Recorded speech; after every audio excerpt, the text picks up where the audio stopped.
بسم اللہ الرحمن الرحیم الحمد للہ رب العالمین والعاقبۃ للمتقین والصلاة والسلام علی سید الانبیاء والمرسلین نبینا ومولانا محمد وعلی آلہ وصحبہ اجمعین اما بعد قال تعالی فی کتابہ المجید والفرقان الحمید اعوذ باللہ من الشیطان الرجیم بسم اللہ الرحمن الرحیم وَلَقَدْ نَصَرَكُمُ اللَّهُ بِبَدْرٍ وَأَنْتُمْ أَذِلَّةٌ فَاتَّقُوا اللَّهَ لَعَلَّكُمْ تَشْكُرُونَ صدق اللہ العظیم۔ معزز حاضرین، اللہ کا فضل ہے ہم اس وقت اسلامی تاریخ کی فیصلہ کن اور مقدس ترین داستان سنانے کے لیے یہاں جمع ہو رہے ہیں۔ اللہ ہمارے جمع ہونے کو قبول فرمائے اور اس مجلس کو حاضرین مجلس کے لیے مغفرت کا ذریعہ بنائیں، امت کے لیے ہدایت کا واسطہ بنائیں۔ گزشتہ کل مشرکین مکہ کا جو لشکر تھا اس کے حوالے سے یہ عاجز عرض کر چکا ہے کہ یہ لشکر مکے سے نکل کر جحفہ کی وادی میں پہنچا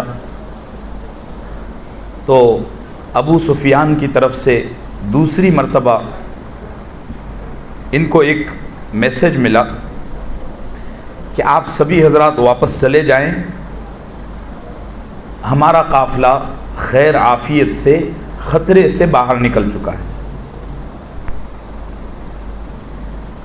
یہ خط اور یہ میسج پڑھ کر سن کر مشرکین مکہ کا جو لشکر تھا اس میں دو رائے قائم ہوئی۔ ایک رائے یہ بنی کہ بھئی ہم نکل گئے ہیں لہٰذا اب واپس جانا ہماری شان کے خلاف ہے۔ یہ رائے تھی ابو جہل اور اس کے ہم نوا طبقے کی۔ ان کا یہ کہنا تھا کہ جب تک اب ہم مدینے پر چڑھائی نہ کر دیں یا محمد سے صلی اللہ علیہ وسلم نہ بھڑ جائیں تو ہمارے لیے یہاں سے واپس خالی ہاتھ لوٹنا ہماری غیرت کا اور ناک کا مسئلہ ہے، ہم نہیں جائیں گے۔ اب میں تفصیل کو بہت زیادہ ترک کر رہا ہوں۔ ابو جہل نے کھڑے ہو کر یہ کہا کہ کم سے کم میں بدر تو جا کر ہی رہوں گا، بدر سے پہلے واپس آنا بہت غلط ہوگا۔ اسی مجلس میں ایک دوسرا آدمی تھا، وہ بھی بڑا سردار تھا، اخنس ابن شریق۔ یہ کھڑا ہوا اور کہنے لگا جس کام کے لیے آئے تھے جب وہ کام کی ضرورت ہی نہیں پیش آئی تو اب واپس جانے میں ہی عافیت ہے، لڑ کر کٹ کر اور کاٹ کر کیا فائدہ، اور بھی موقع آئیں گے۔ اور وہ یہ کہہ کر اپنے ساتھ 300 لوگوں کو لے کر چلا گیا، اس لیے کہ اس کا قبیلہ اور اس کے حلیف جو گروپ تھے ان کی تعداد 300 تھی، وہ سارے کے سارے واپس چلے گئے۔ 1300 نکلے تھے، 1300 میں سے 300 گئے تو 1000 بچے۔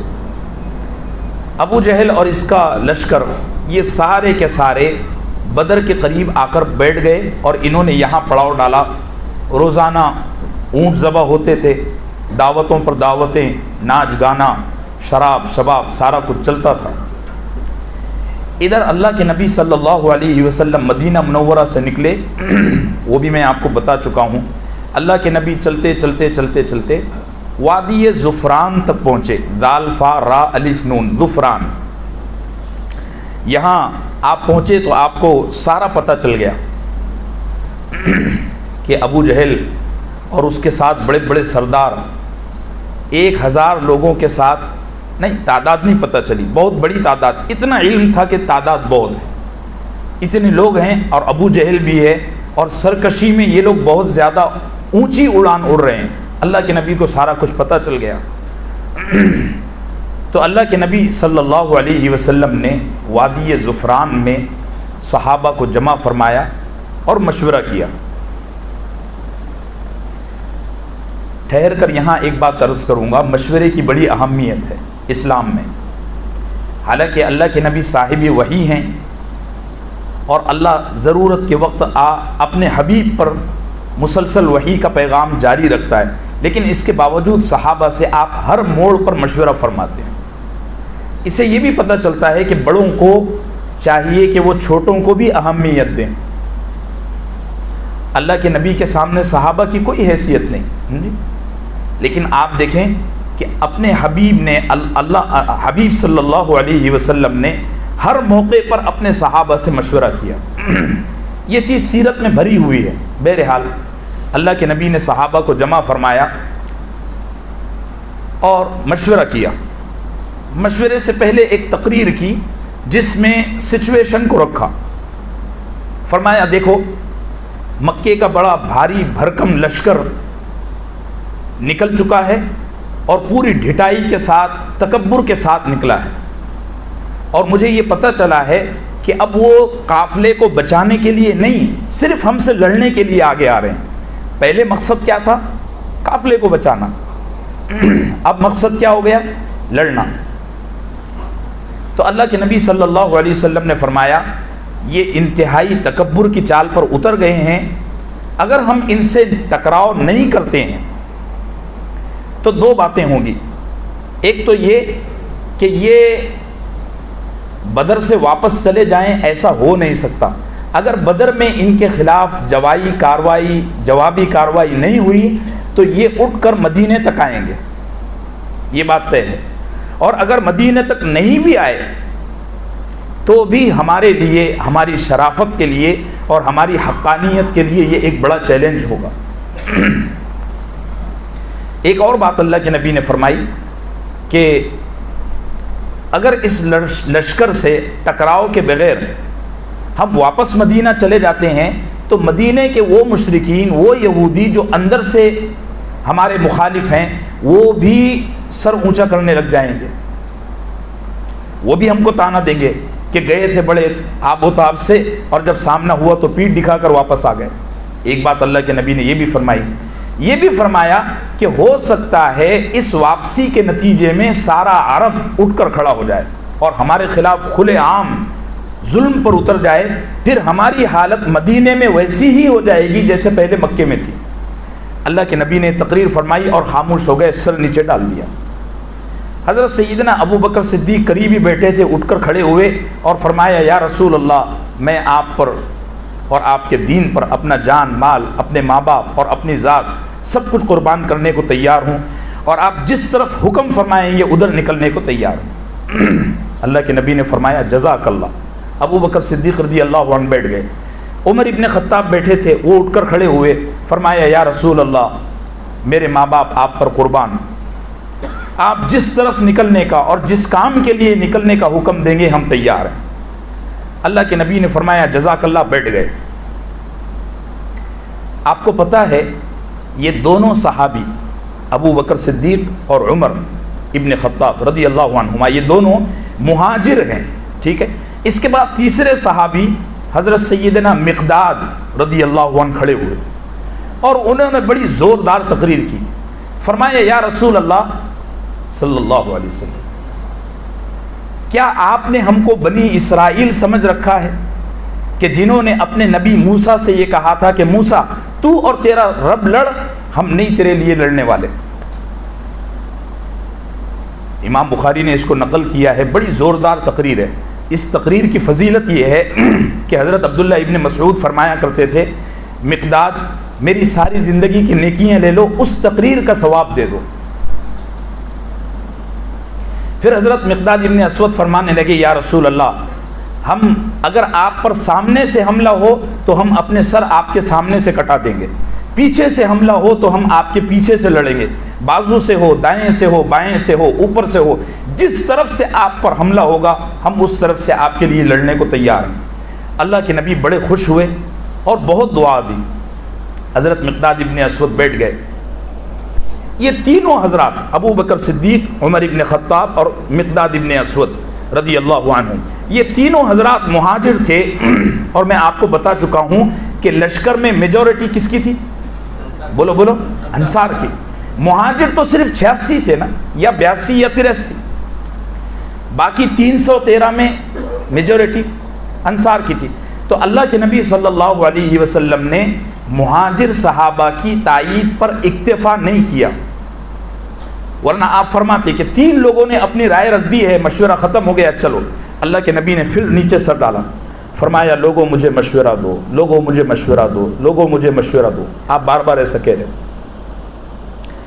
ایک انصاری صحابی، اللہ ان کو جزائے خیر عطا فرمائے اور کروڑوں صلاۃ و سلام ان پر نازل ہوں، وہ انصار کے امیر تھے، اور میں نے کل بتا دیا کہ جب مدینے سے یہ لشکر نکلا تو اللہ کے نبی نے انصار کا جھنڈا ان کے ہاتھ میں دیا تھا۔ ان کا نام ہے سیدنا سعد بن معاذ رضی اللہ عنہ۔ وہ سمجھ گئے کہ یہ جو اللہ کے نبی بار بار کہہ رہے ہیں نا مجھے مشورہ دو، مجھے مشورہ دو، تو اس کا مقصد ہماری رائے لینا ہے۔ مہاجر تو اپنی رائے دے چکے، جب مہاجرین میں ابو بکر اور عمر بول چکے تو اب بولنے کی ضرورت ہی نہیں ہے، اب تو ہماری طرف اللہ کے نبی متوجہ ہیں۔ تو وہ اٹھ کر کھڑے ہوئے اور انہوں نے فرمایا یا رسول اللہ، آپ اگر ہم کو حکم دیں کہ دریا میں کود جاؤ ہم تیار ہیں، آپ ہم کو حکم دیں کہ آگ میں کود جاؤ ہم تیار ہیں، ہم اپنے گھوڑوں کو آپ کے لیے برق غماد تک لے جانے کو تیار ہیں۔ یہ برق غماد ہے نا، یمن کے پاس ایک جگہ تھی اور بڑا پرخطر راستہ تھا، جیسے ہم نہیں کہتے کشمیر سے کنیا کماری تک، ہمارے یہاں اردو میں ہندی میں محاورہ چلتا ہے، عربی میں محاورہ چلتا تھا برق غماد تک جائیں گے۔ یہ اتنا پرخطر راستہ تھا کہ اس راستے سے گزرنے کے لیے اونٹ یا تو جان گنوا دیتے یا بیمار ہو جاتے، تو ان کے یہاں یہ محاورہ چلتا تھا کہ میں تیرے لیے برق غماد تک جاؤں گا۔ حضرت سعد بن معاذ نے فرمایا یا رسول اللہ، ہم سمجھ گئے کہ آپ ہماری تائید لینا چاہتے ہیں، تو یاد رکھیے میں آپ سے عرض کرتا ہوں کہ میں آپ کے لیے اور آپ کے دین کے لیے اپنی جان اور اپنا مال سمیت اور یہ جتنے انصار بیٹے ہیں ان سمیت برق غماد تک لڑنے کے لیے تیار ہوں۔ اللہ کے نبی بہت خوش ہوئے اور بہت دعا دی اور اٹھ کر کھڑے ہو گئے اور پھر فرمایا چلو چلو خوشی خوشی چلو، چلو چلو خوشی خوشی چلو۔ اللہ کے نبی صلی اللہ علیہ وسلم کے ساتھ 313 صحابہ ہیں اور آپ روانہ ہوئے۔ چلتے چلتے چلتے چلتے اللہ کے نبی صلی اللہ علیہ وسلم بدر تک پہنچ گئے۔ ابھی بدر آنے کو تھوڑا ٹائم ہے، لیکن وہ جو علاقہ ہے وہ بدر کا ہی علاقہ مانا جاتا ہے، وہاں اللہ کے نبی پہنچ گئے۔ تو میرا خیال ہے سیرت کی کتابوں سے جو منظر لگتا ہے اس کو محسوس کرو تو یہ اس طرح بنتا ہے کہ شاید ظہر سے عصر کے بیچ کا وقت ہوگا، ظہر سے عصر کے بیچ کا وقت۔ یہ سارے صحابہ بدر تک پہنچ گئے، بدر کے مقام میں یہ لوگ انٹر ہو گئے۔ تو اللہ کے نبی صلی اللہ علیہ وسلم نے صحابہ سے فرمایا آپ حضرات یہاں رک جاؤ، میں تھوڑا دور سے قریش مکہ کا جو لشکر ہے اس کا جائزہ لے کر آتا ہوں۔ اور آپ نے ابو بکر صدیق رضی اللہ عنہ کا ہاتھ پکڑا اور اپنا جو پڑاؤ تھا اس سے تھوڑا دور نکل گئے اور غور سے دیکھنے لگے۔ قریش مکہ کا جو لشکر تھا، بدر میں ایک ٹیلہ ہے، آج بھی وہ ہے، اس ٹیلے کے پیچھے وہ پڑاؤ ڈالا ہوا تھا۔ دور سے ان کے کچھ لوگ نظر آ رہے تھے، سواریاں گھوڑے نظر آ رہے تھے۔ اللہ کے نبی صلی اللہ علیہ وسلم اور ابو بکر وہاں ٹہل رہے تھے۔ ابھی یہ دونوں حضرات ٹہل رہے تھے تو دیکھا کہ ایک انتہائی بوڑھا معمر تجربے کار آدمی وہاں سے گزر رہا ہے، اس کی پیٹھ ڈھلی ہوئی ہے، داڑھی بالکل سفید ہے۔ اللہ کے نبی صلی اللہ علیہ وسلم بڑی تیزی سے اس بوڑھے کے پاس گئے اور جا کر اس سے فرمایا جناب محمد اور اس کے ساتھیوں کا کیا حال ہے، اور قریش مکہ کا جو لشکر ہے اس کا کیا حال ہے؟ یعنی اپنے بارے میں بھی پوچھا اور قریش مکہ کے لشکر کے بارے میں بھی پوچھا۔ تو وہ بوڑھا بڑا چوکنا تھا، اس کی بھویں بھی سفید تھی، وہ نظریں ایسی جھکی ہوئی۔ اس نے اللہ کے نبی کی جب بات سنی تو سر ایسے اٹھایا اور کہنے لگا تم یہ بتاؤ تم کون ہو؟ وہ معمر لوگوں کا جو انداز ہوتا ہے، تم یہ بتاؤ تم کون ہو؟ اللہ کے نبی نے فرمایا جناب دیکھیے بات ایسی ہے کہ سوال پہلے میں نے کیا تو آپ پر ضروری ہے کہ آپ میرے سوال کا جواب دیں، بعد میں بتاتا ہوں کہ میں کون ہوں۔ اللہ کے نبی چاہتے نہیں تھے کہ میری حقیقت اس پر کھلے۔ تو وہ بوڑھا کہنے لگا کہ محمد اور اس کے ساتھیوں کا لشکر فلاں دن مدینے سے نکلا ہے اور میرا اندازہ ہے کہ آج وہ یہاں یا اس کے آس پاس کہیں پہنچ چکا ہوگا۔ اللہ کے نبی نے ابو بکر صدیق کی طرف مسکرا کے دیکھا. دیکھنے کا مطلب یہ تھا کہ یہ واقعتاً بڑا ماہر آدمی لگتا ہے. پھر وہ بوڑھا کہنے لگا یہ ٹیلا جو نظر آ رہا ہے اس کے پیچھے قریش مکہ کا لشکر ہے اور یہ اتنے دن پہلے نکلے تھے. اتنے دن نکلنے سے اندازہ ہوتا ہے کہ یہی قریش مکہ کا لشکر ہے. اس نے کہہ دیا. پھر اللہ کے نبی سے کہنے لگا اب بتاؤ تم کون ہو, کہاں سے ہو, کس قبیلے سے ہو. اللہ کے نبی صلی اللہ علیہ وسلم نے فرمایا میں پانی سے ہوں. کیا فرمایا؟ میں پانی سے ہوں. اور یہ کہہ کر آگے بڑھ گئے. تو وہ بوڑھا کہنے لگا ہیں پانی سے ہونے کا کیا مطلب ہے؟ عراق کا پانی یا عرب کا پانی؟ اللہ کے نبی نے کوئی جواب نہیں دیا اور اللہ کے نبی جو ہے تو وہاں سے آگے بڑھ گئے. آپ اور حضرت سیدنا ابو بکر صدیق رضی اللہ عنہ دور سے مشرکین مکہ کا جو لشکر تھا اس کا پورا جائزہ لے چکے تو اب واپس آئے. آپ نے 3 صحابہ کو, حضرت زبیر ابن عوام رضی اللہ عنہ اور حضرت علی ابن ابی طالب رضی اللہ عنہ اور حضرت سیدنا سعد ابن ابی وقاص رضی اللہ عنہ, ان تینوں سے فرمایا اب آپ تینوں مکہ کا جو مشرکین کا لشکر ہے اس کا قریب سے جائزہ لے کر آؤ. میں دور سے لے کر آیا ہوں, اب آپ حضرات قریب سے جا کر جائزہ لو. یہ عشاء کی نماز کا وقت تھا یا مغرب اور عشاء کے درمیان کا کچھ وقت تھا.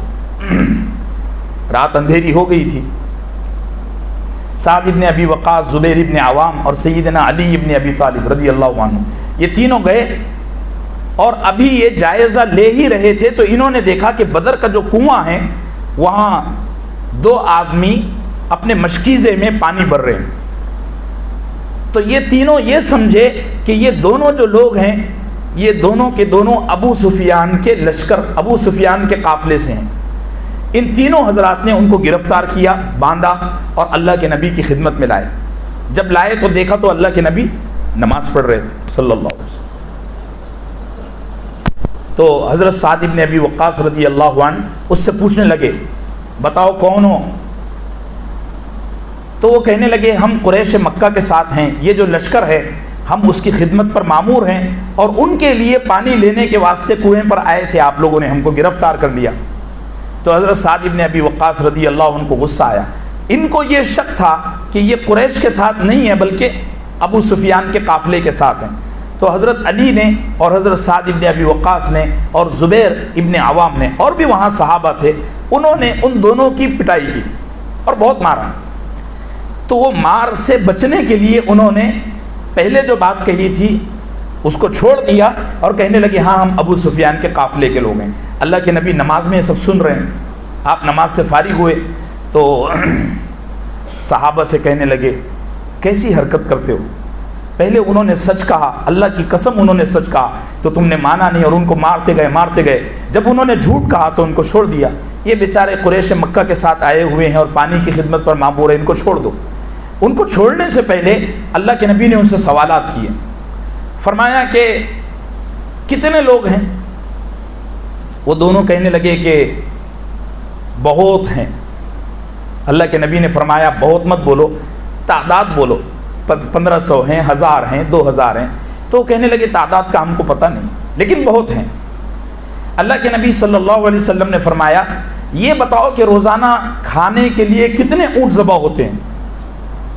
تو وہ دونوں کہنے لگے کہ ایک دن 900 اونٹ کٹتے ہیں اور ایک دن 1000 اونٹ کٹتے ہیں. ایک دن 900 اونٹ کٹتے ہیں اور ایک دن 1000 اونٹ کٹتے ہیں.